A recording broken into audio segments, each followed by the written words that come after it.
آپ کو یہ عرض کیا تھا کہ نماز کا ترجمہ سیکھ لیں، نماز کا ترجمہ یاد کر لیں، سیکھ لیں۔ خلاصے کے طور پہ لفظ بلفظ نہیں کر سکتے، تو اس کی وجہ یہ ہے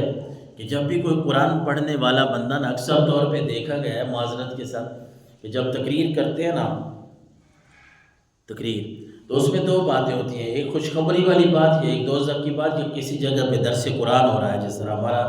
صبح فجر کی نماز کے بعد درس ہوتا ہے۔ تو قرآن میں نا ایک چیز تو ہے نہیں، ساری چیزیں قرآن میں ہیں، تو جب جنت کی بات آتی ہے وہاں تو سبحان اللہ کہنا چاہیے، سبحان اللہ کہنا چاہیے اور پھر خوش ہونا چاہیے،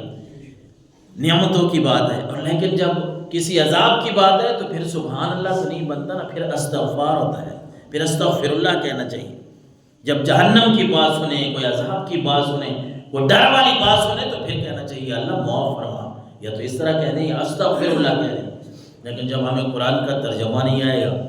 قرآن کو سمجھیں گے نہیں، پھر ہمیں کیا پتہ ہے کہ جنت کی باتیں ہو رہی ہیں یا دوزخ کی ہو رہی ہیں، پھر تو ہم نے ہر بات پہ سبحان اللہ کہنا ہے۔ اس لیے میں نے عرض کیا تھا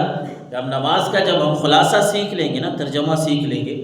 پھر ہمیں پتہ ہوگا کہ ہم کیا پڑھ رہے ہیں۔ ان کی طرح تو ہم ہو نہیں سکتے کہ حضرت ابوبکر نماز میں قرآن پڑھیں، زبان پہ قرآن جاری ہو، آنکھوں میں آنسو جاری ہوں، وہ تو ہم، ان کا تو رتبہ اور ہے،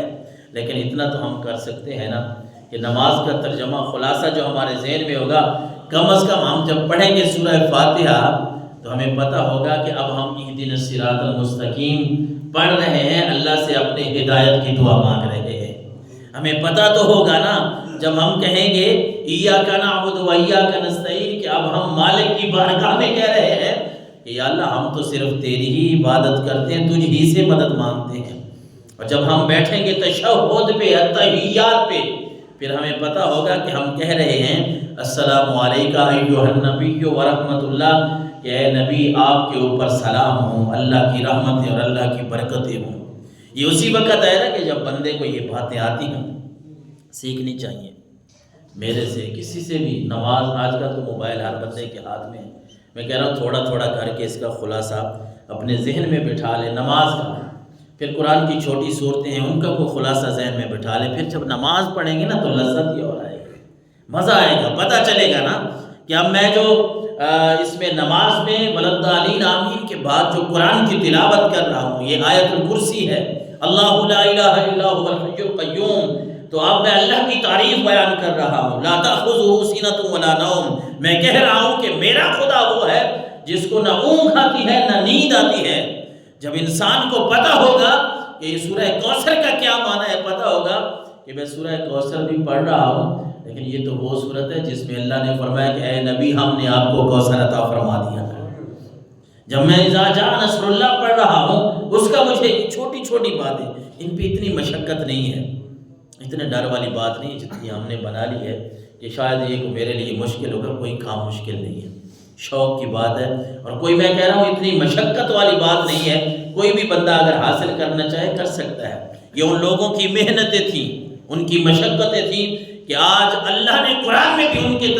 تذکرے کر رکھے ہیں، حدیث میں بھی ان کے تذکرے ہیں۔ جب آپ قرآن پڑھتے تھے نا حضرت ابوبکر، ظاہر ہے وہ قرآن نازل ہو رسول اللہ پر، پڑھنے والے ہوں ابو بکر،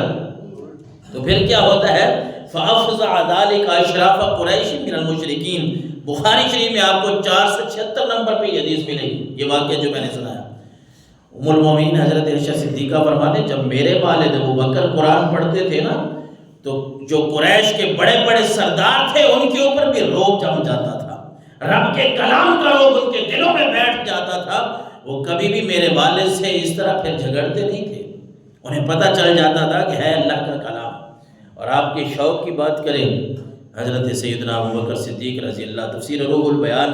والے نے ایک بات لکھی ہے کہ ابوبکر کی زندگی کا اگر خلاصہ نکالیں، وہ کہتے ہیں بس ابوبکر کی زندگی کا خلاصہ یہ ہے کہ حضرت ابوبکر کہتے ہوتے تھے النظر الیک وانفاق مالی علیک والجلوس بین یدیک، اے اللہ کے رسول میں بس 3 باتیں چاہتا ہوں، ایک یہ ہے کہ آنکھیں میری ہوں اور چہرہ آپ کا ہو، میں آپ کو دیکھتا ہی رہوں، اور دوسری بات کہتے ہیں ابوبکر کہ یا رسول اللہ انفاق مالی علیک، مال میرا ہو اور خرچ میں آپ کے اوپر کرتا رہوں، اور تیسری بات کہتے ہیں والجلوس کو بین یدین، اللہ مجھے زندگی عطا کرے، جتنے میرے سانس ہیں، ایک ایک سانس جو ہے وہ میں آپ کی بارگاہ میں گزارتا رہوں۔ رب نے ان کو شانوں سے نوازا، پہلے اسلام قبول کیا، اور اسلام بھی ایسے قبول کیا کہ اسد الغابہ میں یہ بات لکھی کہ اسلام میں کوئی تردد نہ کیا، کوئی شک نہ کیا۔ مطلب کہ اسلام کی دعوت کسی کو دی جائے، ہمیں اگر ہم مسلمان ہیں، ہمیں کوئی کسی مذہب کا بندہ کہے گا کہ آپ اللہ معاف کرے، ایک مثال کے طور پہ کہہ رہا ہوں کہ اسلام چھوڑے اور فلاں مذہب، ہم تھوڑا ہی وہ بات مان لیں گے، ہم تو سوچیں گے، پوچھیں گے کوئی دلیلیں۔ لیکن حضرت اور کافروں نے یہی کیا، مشرکین نے، جب اللہ کے نبی ان کو دعوت دیتے تھے، مسلمان صحابہ کرام ان کو دعوت دیتے، جی میں سوچوں گا، میں مشورہ کروں گا، میں اس کے اوپر کچھ سوچ کے پھر بتاؤں گا۔ لیکن اللہ کے نبی صلی اللہ علیہ وسلم کے یہ یار غار جو ہیں، ان کے اوپر جب اسلام پیش کیا گیا، کوئی تردد نہیں کیا، بلکہ فوری طور پہ اللہ کو اور اس کے